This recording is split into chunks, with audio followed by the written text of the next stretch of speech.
नमस्कार। आज हम स्टॉक मार्केट निवेश के कुछ खास सिद्धांतों पर एक गहरी नजर डाल रहे हैं। ये सिद्धांत how to make money in stocks किताब के विश्लेषण से निकले हैं, जिसमें कई दशकों के सफल स्टॉक्स का पूरा निचोड़ है। मकसद ये है कि इसमें से काम की जानकारी निकाली जाए। बिल्कुल। और इस विश्लेषण की सबसे इंटरेस्टिंग बात यह है कि ये दिखाता है कि जो स्टॉक्स बड़ा पैसा बनाते हैं ना, उनमें कुछ खास पैटर्न, कुछ विशेषताएं बार बार दिखती हैं। तो आज हम उन्हीं में से कुछ जरूरी बातों को समझेंगे, जैसे कैन स्लिम तरीका है, उसके कुछ हिस्से, और चार्ट्स को कैसे पढ़ा जाए। ठीक है, तो चलिए शुरू करते हैं फिर। सबसे पहले ये चार्ट्स, ये इतने जरूरी क्यों हैं? कई लोगों को तो ये बस ऊपर नीचे जाती हुई लाइनें लगती हैं। हाँ, सही कहा। देखिए, इसे ऐसे समझें जैसे डॉक्टर किसी मरीज को समझने के लिए एक्सरे या एमआरआई यूज करते हैं ना, वैसे ही स्टॉक चार्ट्स हमें स्टॉक की प्राइस और वॉल्यूम की अंदरूनी कहानी बताते हैं। ये असल में मार्केट में चल रही डिमांड और सप्लाई की खींचतान दिखाते हैं। अच्छा। सिर्फ ये जानना कि कंपनी अच्छा कर रही है, फंडामेंटल्स अच्छे हैं, वो काफी नहीं होता। चार्ट ये बताता है कि स्मार्ट मनी बड़े निवेशक वो क्या कर रहे हैं, खरीद रहे हैं या बेच रहे हैं, उनके एक्शन को पकड़ना जरूरी है। ये तो है। तो फिर चार्ट्स में ऐसा क्या देखें? कोई खास पैटर्न है जो अक्सर काम करता है? देखिए, कोई गारंटी वाला जादुई पैटर्न तो नहीं होता, लेकिन हाँ, कुछ ऐसे पैटर्न हैं जो ऐतिहासिक रूप से सफल स्टॉक्स में बार बार देखे गए हैं। सबसे फेमस में से एक है cup with handle. Cup with handle, हाँ, सुना है इसके बारे में। ये होता क्या है एग्जैक्टली?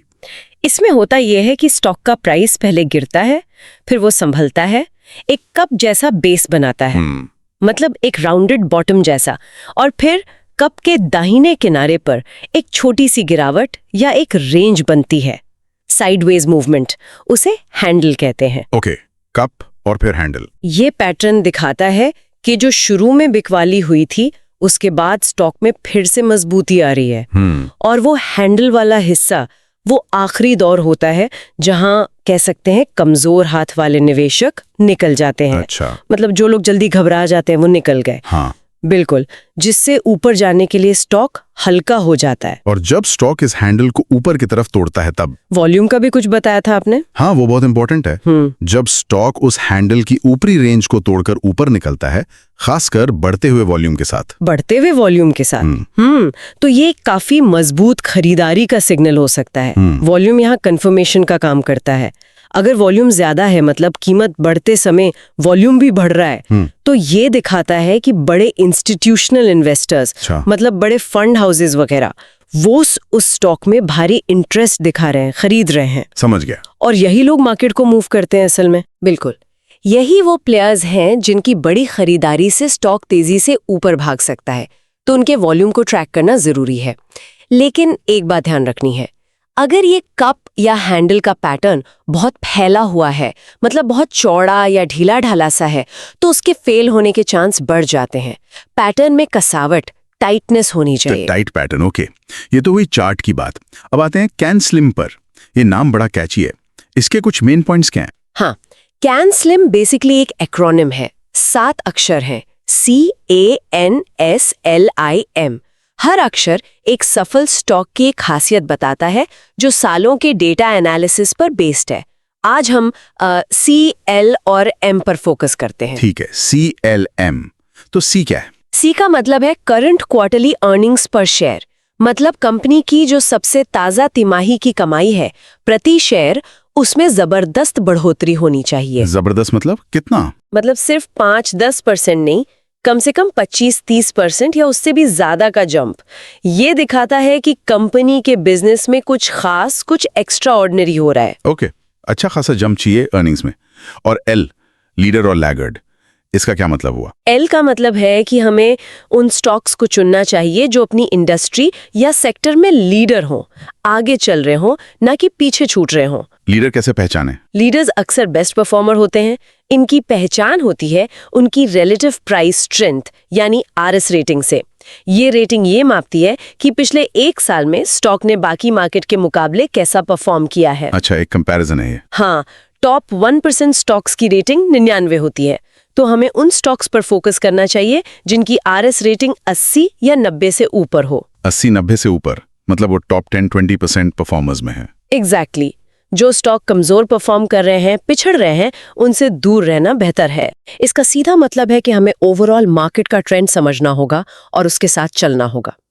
देखिए, सच ये है कि ज्यादातर स्टॉक्स करीब 3/4 मार्केट के ट्रेंड के साथ ही चलते हैं। 3/4? ये तो बहुत ज्यादा है। हाँ, तो अगर पूरा बाजार ही गिर रहा है, जिसे बे मार्केट कहते हैं, तो आपका चुना हुआ बेस्ट स्टॉक भी नीचे जा सकता है। मार्केट के बहाव के खिलाफ तैरना बहुत मुश्किल है। इसलिए रोज S&P 500 या नेस्डैक जैसे बड़े इंडेक्स को ट्रैक करना और उनके वॉल्यूम को देखना जरूरी है। इससे ट्रेंड का अंदाजा लगता है। तो हम कैसे पहचाने कि मार्केट का ट्रेंड बदल रहा है या मान लीजिए खतरनाक हो रहा है, कोई सिग्नल? बिल्कुल, यहाँ फिर से वॉल्यूम का रोल आता है। जब बड़े इंडेक्स लगातार भारी वॉल्यूम पर गिरने लगे, मतलब इंडेक्स गिर रहा है और वॉल्यूम बढ़ रहा है। ओके। इसे डिस्ट्रीब्यूशन डेज कहते हैं। ये एक वार्निंग साइन है। ये दिखाता है कि बड़े निवेशक, स्मार्ट मनी, वो माल बेच रहे हैं। मार्केट कमजोर हो सकता है।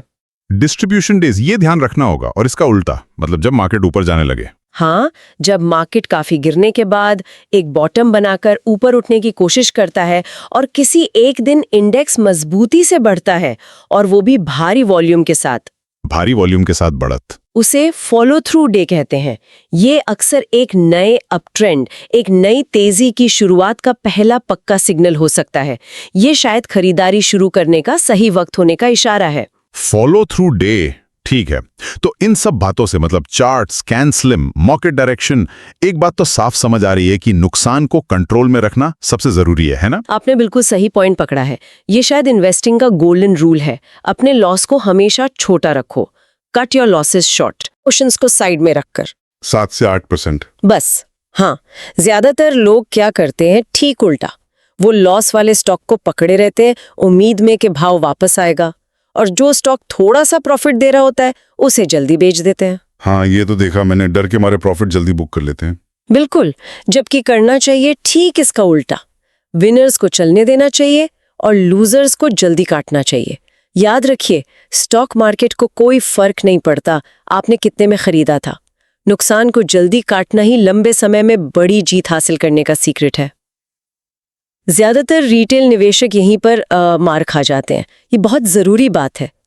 तो आज की इस पूरी बातचीत का निचोड़ निकालें तो ये हुआ, चार्ट पैटर्न देखो, वॉल्यूम पर नजर रखो, मजबूत कमाई और सेक्टर लीडरशिप वाले स्टॉक्स ढूंढो, मार्केट के ओवरऑल ट्रेंड के साथ चलो, और सबसे जरूरी, बिना किसी बहाने के अपने नुकसान को 7-8% पे काटो। बिल्कुल सही। और यहाँ मैं एक सवाल छोड़ जाती हूँ सबके सोचने के लिए। जब ये पता है कि सफल निवेश के लिए एक सिस्टमैटिक तरीका, कुछ नियम मौजूद है जो डेटा पर आधारित है, तो क्या ये जानकारी किसी को सिर्फ न्यूज़ टिप्स या बस अपनी गट फीलिंग के आधार पर इन्वेस्ट करने के तरीके पर दोबारा सोचने पर मजबूर करती है? सोचने वाली बात है ना?